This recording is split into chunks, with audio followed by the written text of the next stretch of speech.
भी उसने कहा है कि कुछ भी हमें क ख ग सीखना हो तो भी कोई इंसान चाहिए। ये तो परमात्मा को प्राप्त करने की बात है। तो कि सर के अंदर एक बहुत बड़ा लोखंड का सरिया सर के अंदर से आर पार होता हुआ हाथ तक पहुंच गया हो, ऐसा महसूस हुआ। धीरे धीरे मूलाधार चक्र में स्पंदन महसूस होने लगे। नमस्ते मित्रों, मेरा नाम है राकेश कोटड़िया। जैसा कि आप जानते हैं कि मैं टीचर हूं और मुझे 10 साल से ध्यान का अनुभव है। ध्यान की प्रक्रियाओं से मैं 10 साल से जुड़ा हुआ हूं। तो ध्यान के बारे में मुझे 10 साल में जो भी अनुभव आए हैं वो मैंने एक बुक बना के रखी है। उस बुक के अंदर मैंने अपने अनुभव संभाल के रखे हैं और उस एक एक अनुभव को मैं इस वीडियो के माध्यम से आपके सामने प्रस्तुत करता हूँ। गुरु पूर्णिमा मुझे मेरे फ्रेंड ने बताया था कि बिना गुरु के आपके ध्यान में आध्यात्मिक प्रगति हो ही नहीं सकती, क्योंकि उसने कहा है कि कुछ भी हमें क ख ग सीखना हो तो भी कोई इंसान चाहिए। ये तो परमात्मा को प्राप्त करने की बात है। तो बिना किसी बाहर की सहायता के खुद ब खुद इंसान उस गुप्त प्रक्रिया, गुप्त साधना कभी सीख ही नहीं सकता।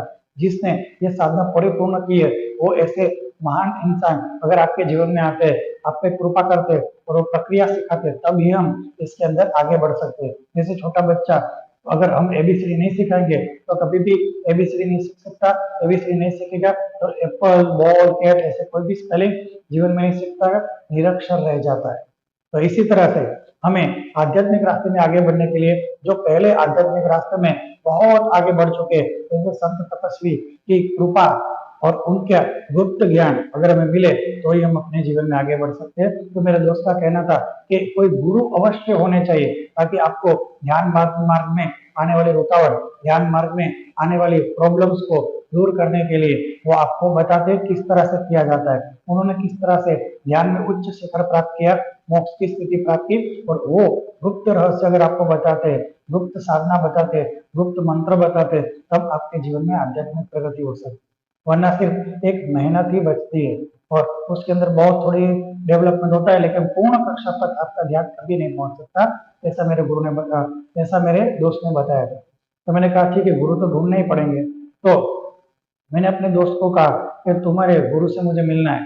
तो उसने कहा मेरे गुरु आपके कच्छ के मांडवी आश्रम में आने वाले, तो आप वहां से उनको मिल लेना।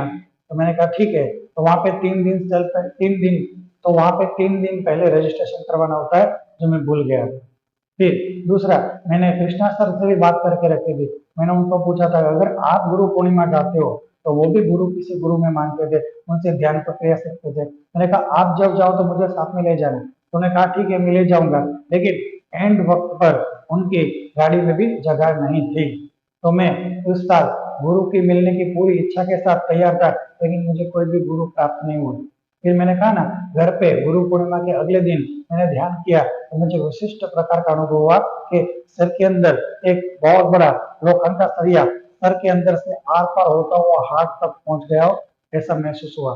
तो ये गुरु पूर्णिमा के साथ जुड़ने की मेरी इच्छा, और जो दुनिया में विश्व में गुरु शक्तियां घूमती रहती है, तो गुरु शक्तियों की कृपा मुझ हुई और सिर के अंदर एक एकदम एकदम सर के आर पार ऐसा होल हो गया, ऐसा मुझे महसूस हुआ। तो मैंने सोचा कि ये तो अद्भुत अनुभव है। ये अनुभव के बाद मुझे किसी न किसी जगह पे, बहुत सारी जगह पे गुरु पूर्णिमा होती है, मुझे वहां पे जरूर जाना चाहिए। तो कोई ना कोई जगह पे मुझे गुरु पूर्णिमा अटेंड करनी ही चाहिए। मुझे अंदर से ऐसा भाव उत्पन्न हुआ।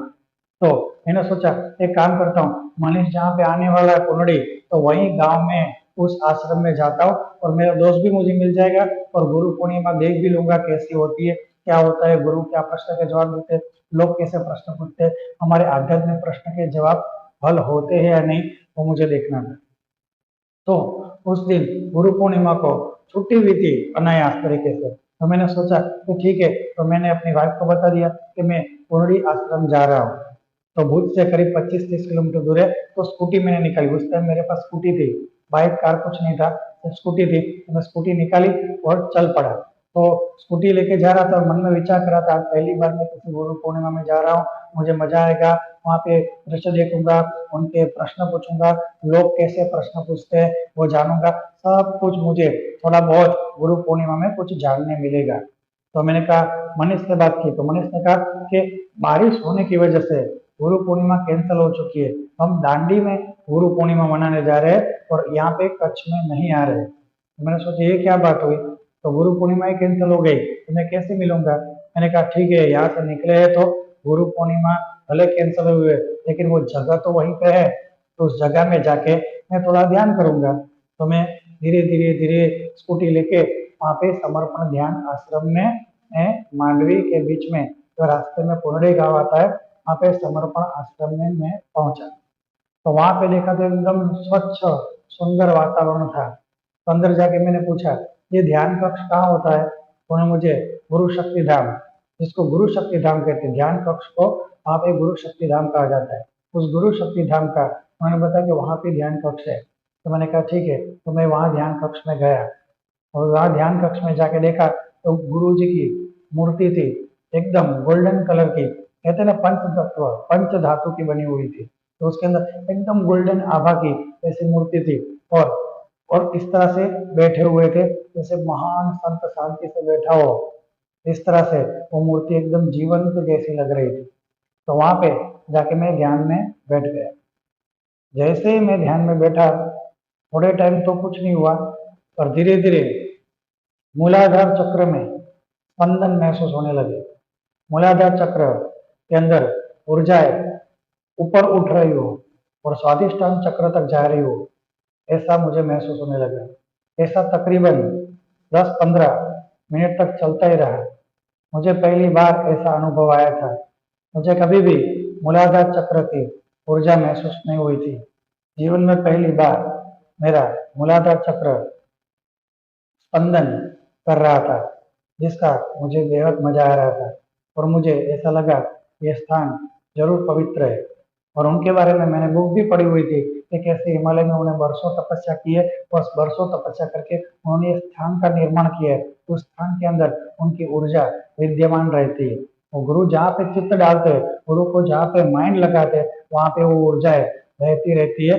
ऐसा आध्यात्म में बताया और उनकी बुक में भी लिखा था कि गुरु का माइंड जहाँ पे है वहाँ पे ऊर्जाएं सतत बहती रहती है। तो मुझे ऐसा महसूस हुआ कि मूलाधार चक्र में मुझे कभी स्पंदन नहीं होते, लेकिन इस बार मुझे मूलाधार चक्र में स्पंदन महसूस हुआ। तो आधा घंटा तक मैं ध्यान में बैठा रहा। फिर ध्यान में से उठा, हमने सोचा गुरु पूर्णिमा तो हुई नहीं और पूरा कार्यक्रम कैंसिल हो गया, लेकिन ध्यान में बेहद मजा आया। तो मैंने सोचा कि यहाँ पे आया हूँ तो जैसे मंदिर में जैसे खाली हाथ नहीं जाते, यहाँ पे भी कुछ दान दक्षिणा लेके जाता हूँ। तो मैंने 100 रुपए का नोट निकाला और वहां पे 2 बॉक्स थे, एक 2 पेटी थी, उसमें से मैंने एक पेटी के अंदर पैसे डाल दिए। फिर मैं जा रहा था, अचानक मेरी नजर पड़ी 2 पेटियां है, उसके ऊपर क्या लिखा हुआ है। तो ध्यान से देखा तो एक पेटी जिसके अंदर मैंने पैसे डाले थे वहां पे लिखा था गुरु दक्षिणा, मतलब गुरु से हमें एक ऊर्जा प्राप्त हुई है और उसके लिए मैंने धन्यवाद की तरह से ऑटोमेटिक गुरु दक्षिणा ही अपने गुरु को दे दी थी। तब मुझे अंदर से ऐसा भाव आया कि इस गुरु को मैं नहीं मिला हूँ तो भी ये मेरी स्थिति, ये मूलाधार चक्र में शुद्धि और महसूस हो रहा है। तो अगले साल तो मैं 100% इनके पास जाऊंगा और गुरु पूर्णिमा अटेंड करूंगा। तो उसी साल को मैंने अगले साल गुरु पूर्णिमा अवश्य मनाने का मैंने फैसला कर लिया। तो जब अगला साल आया तब मैं गुरु पूर्णिमा में कैसे गया, मुझे क्या महसूस हुआ और क्या प्रकार की ऊर्जा थी, गुरु क्या है, परमात्मा क्या है, दुनिया क्या है, धर्म क्या है, सब कुछ वहां पे समझाया गया। तो उस जगह पे मुझे एक अलग ही प्रकार का अनुभव हुआ जो मुझे आज तक नहीं हुआ था। तो 1 साल के बाद मुझे गुरु पूर्णिमा में गुरु के सामने ध्यान करने का मौका मिला और वहां पे मुझे कैसा अनुभव आया वो नेक्स्ट वीडियो में बताऊंगा। पूरी मेरी बुक बनी हुई है जिसमें मेरे अनुभव ही अनुभव लिखे हुए। तो अगर आपको वीडियो अच्छा लगा है तो शेयर और सब्सक्राइब कर सकते हैं। सुनने के लिए थैंक यू। जय गुरुदेव, जय गुरुदेव।